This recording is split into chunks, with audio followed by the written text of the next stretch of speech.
wins election, we win hands down.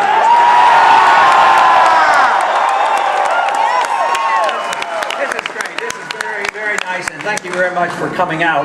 You know, just a little while ago, I called Governor Romney and congratulated him, and we had a friend. We had a friendly conversation, and I honestly congratulate him. He ran a good campaign, but also said I would see him soon in the caucus states.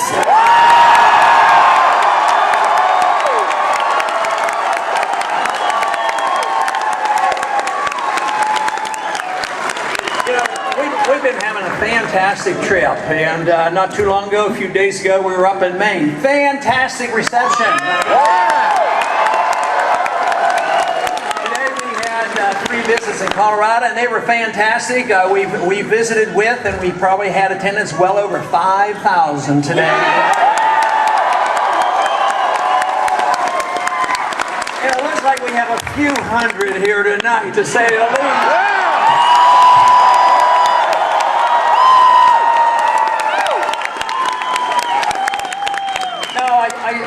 You know, a few months ago there were, well, how many candidates were there? There were 9. We're down to 4. But tonight I saw a statistic. We're in 3rd place when it comes to delegates, and that's what really.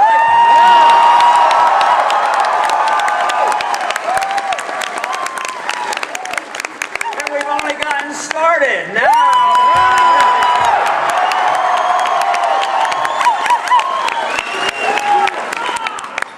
We will spend our time in the caucus states because if you have an irate, tireless minority, you do very well in the caucus states. But there's something else that the caucus states lends itself to, because if you have an energized group of people that are working in a campaign and actually believe in something, it's better to work in the caucus states.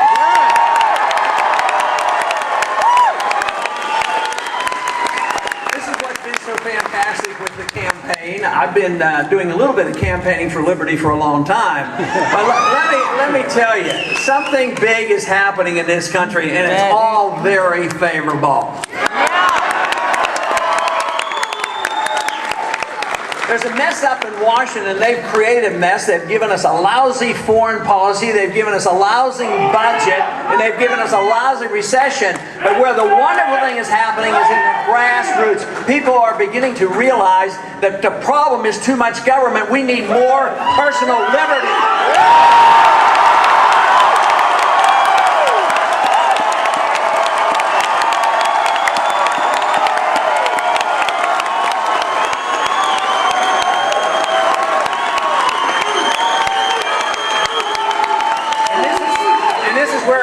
The hearts and minds of people, and the numbers are growing. I'll tell you what, there's many brush fires of freedom being lit across this country today. We don't even know where they are. There are so many. But it is being translated into great enthusiasm and change. The change that we need. We don't need to have more government. We need to get rid of some of the ornery process of the government. For instance, don't you think it's about time we had a new monetary policy?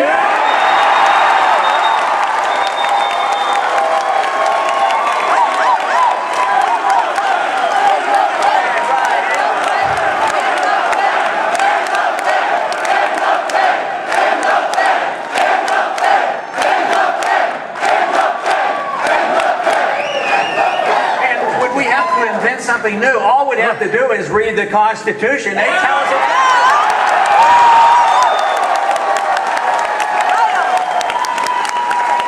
But what about a foreign policy? We need a foreign policy, but do we have to invent it? No. All we have to do is read the Constitution. We need a strong national defense.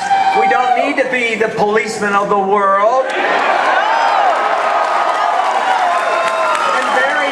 Very simply, we should reject and not get engaged in any more wars that aren't declared properly and supported by the people.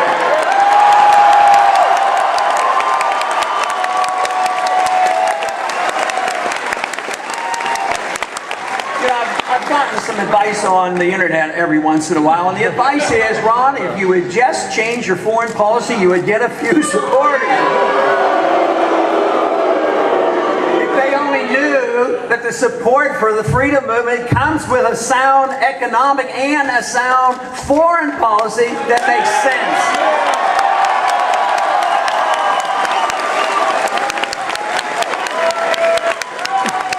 Very simply, it means bringing our troops home and stopping all these undeclared.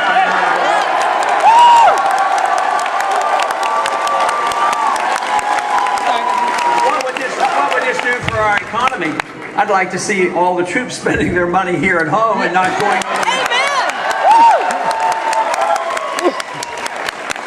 In the last 10 years, fighting these unwinnable, undeclared wars, we have spent over $4 trillion more into debt.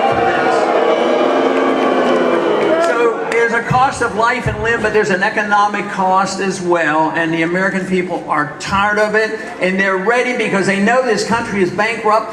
All great nations go down because they overextend themselves overseas. So I would say it's time for us to wake up. Don't wait for an economic crisis to hit when we have to come wimping home. We ought to just wise up, spend our money wisely, defend this country, and don't pretend that we can.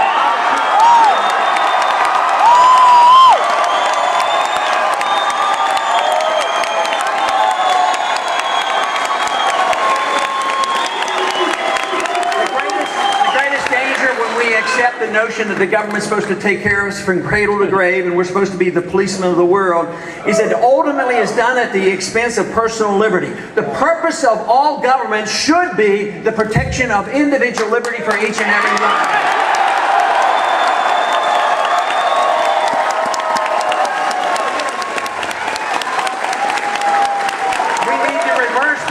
On the attack on our civil liberties, we need to repeal the Patriot Act. We need to repeal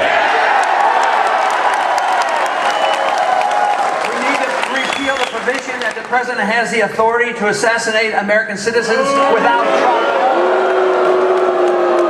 We need to repeal the provision that says the president can use the military to arrest any American citizen and deny them a trial. Simply, the answer is send only people to Washington, send only people to the White House that know and understand and read the Constitution and enforce it.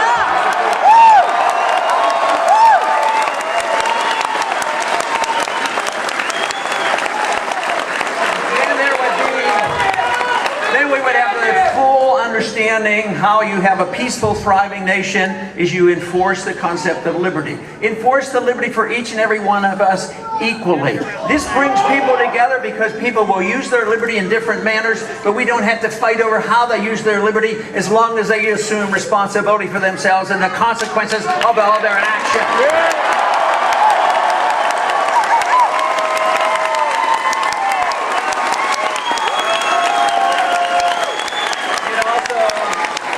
Very simply suggests the fact that if we have a right to our life and our liberty, we should have a right to keep the fruits of our labor as well.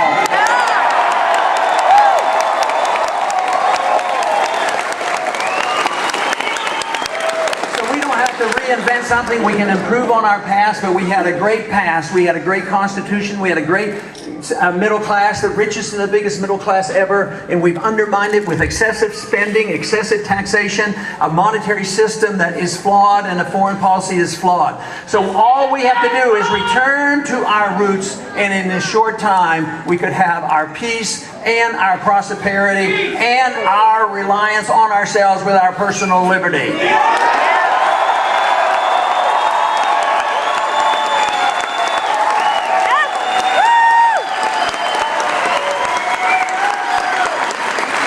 Has this been a great day for the campaign for liberty and this process, but it's been a great week for the campaign.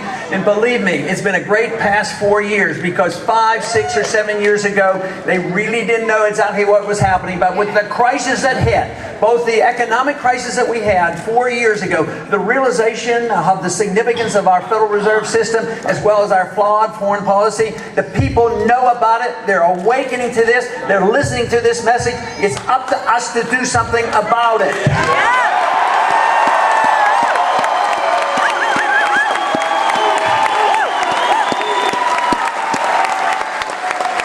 The message is loud and clear. The enthusiasm is here, but it has to be translated into proper political action. That means attending the caucuses and sending a powerful message to this country that we want our freedoms back. We don't want more government. Thank you.